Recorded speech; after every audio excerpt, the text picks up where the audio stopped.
For centuries, Europe lived in fear of the night, not because of war, not because of plague, but because people believed that somewhere beyond the edge of the village, deep in forests or high on desolate mountains, witches were gathering. They called it the Sabbath, a secret night ritual where women flew through the air, danced with demons, worshipped the devil, and took part in unspeakable acts. At least, that's how the story was told. But what if none of that was true? What if the Witches Sabbath was never a satanic ritual at all? And what if one of the darkest chapters in European history was built on fear, torture, and misunderstanding?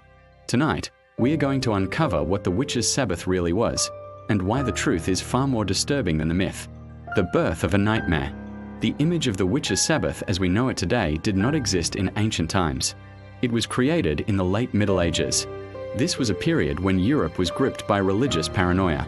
The church was fighting heresy, pagan traditions, and anything that threatened its authority.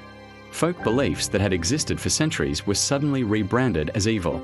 And at the center of this fear stood the witch. Church scholars and inquisitors began to describe a secret sect, a hidden enemy within Christian society. According to them, witches gathered at night to worship the devil, who appeared in the form of a goat. They kissed him, pledged loyalty, and engaged in ritual orgies. These ideas were recorded in infamous texts like the Malleus Maleficarum, the Hammer of Witches. This book didn't just describe witchcraft. It taught people how to find witches, how to interrogate them, and how to destroy them. And most importantly, it convinced Europe that witches were real. Confessions written in pain. Here's something that modern historians agree on. Most descriptions of the Witches' Sabbath did not come from eyewitnesses. They came from interrogation rooms. People accused of witchcraft were tortured until they confessed. And when they confessed, they didn't describe random events. Their stories were strangely identical. Flying through the air, a black goat, dancing, sexual rituals, a pact with the devil. Why? Because the interrogators already had the script. Inquisitors often dictated the details, correcting prisoners when their answers didn't match expectations. After hours or days of unimaginable pain, the accused signed whatever was placed in front of them. The result? Hundreds of confessions that all sounded like they came from the same nightmare. The devil in the shape of a goat. In European demonology, the devil almost always appeared at the Sabbath in animal form, most commonly a goat. Witches were accused of worshipping him, kissing his body, and receiving magical powers in return. Sexual imagery played a major role in these accusations. According to church records, the Sabbath involved mass orgies between witches and demons. These details fascinated inquisitors, who seemed far more interested in sexual sin than actual harm. But there's a problem. This image of the devil didn't come from nowhere. It came from something much older. The Slavic Sabbath, a very different story. When we look east, to Slavic cultures, the story changes dramatically. Russia and much of Eastern Europe never experienced the Inquisition the way Western Europe did. And as a result, their descriptions of witch gatherings are very different. There is almost no mention of devil worship. Court records from Slavic regions rarely accuse witches of serving Satan. Instead, accusations focus on real-world harm, spoiled crops, illness, bad luck. If no damage was done, there was usually no trial. By the late 18th century, witchcraft cases in Russia were handled by so-called courts of conscience, the same courts that dealt with juveniles and the mentally ill. Witchcraft had been officially reduced to superstition. Yet among the people, belief never disappeared. No orgies, no devil. Unlike Western Europe, Slavic folklore almost never describes sexual rituals at the Sabbath. Instead, witches and spirits were said to dance, often back to back. There was movement, music, and ritual, but no graphic sexuality. Ukrainian folklore even describes the Sabbath as being led not by the devil, but by a master warlock, a human figure who assigned tasks for the coming year. Who would be cursed? Who would be healed? Which fields would prosper? This wasn't devil worship. It was organization. Flight through the night.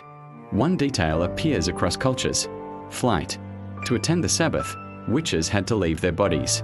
Some transformed into birds, often magpies. Others flew on household tools, broomsticks, oven paddles, pestles.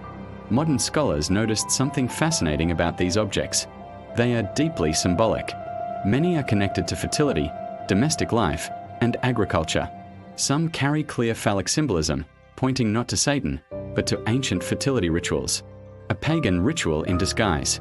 This is where the story truly changes. Italian historian Carlo Ginzburg studied these legends and compared them with ancient pagan and shamanic practices. He discovered striking similarities. In Italy, a group known as the Benandanti claimed they fought witches at night to protect crops. They said their spirits left their bodies and battled supernatural enemies while asleep. The Inquisition tried to label them as witches, but the Benandanti insisted they were doing good. Similar beliefs existed in Romania, where ritual processions were held to cure people believed to be harmed by magic. Even Russian ethnographers recorded stories of witches engaging in ritual battles using wooden tools stolen from villages, symbolic weapons, not real ones. These events resembled carnivals, festivals, and ancient fertility rites. The goat returns. Now the goat makes sense. Long before Christianity, the goat was a powerful symbol of fertility, abundance, and life. It appeared in pagan rituals across Europe. Carnivals often featured people wearing animal masks, especially goat masks. The church hated these festivals.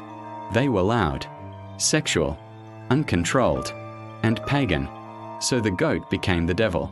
The ritual became heresy, and the people became witches. From harvest to hell. What began as communal rituals meant to ensure good harvests, protect fields, and celebrate life was slowly transformed into evidence of satanic conspiracy. Not because they were evil, but because they did not belong to the church. And so, with the stroke of a pen and the crack of a whip, the Sabbath was reborn, not as a fertility rite, but as a crime punishable by death. The final truth. The Witches' Sabbath was never what medieval Europe feared. There was no universal cult, no global satanic conspiracy, no armies of devil worshippers. What there was fear. Fear of the old world. Fear of pagan memory. Fear of women who knew herbs, rituals, and traditions older than Christianity itself. And fear, once weaponized, is more dangerous than any demon. Conclusion. The real horror of the Witches' Sabbath isn't what happened in the forests at night. It's what happened in courtrooms by day. Because when myths replace understanding, and superstition replaces truth, the devil doesn't need to appear. Humans do his work just fine.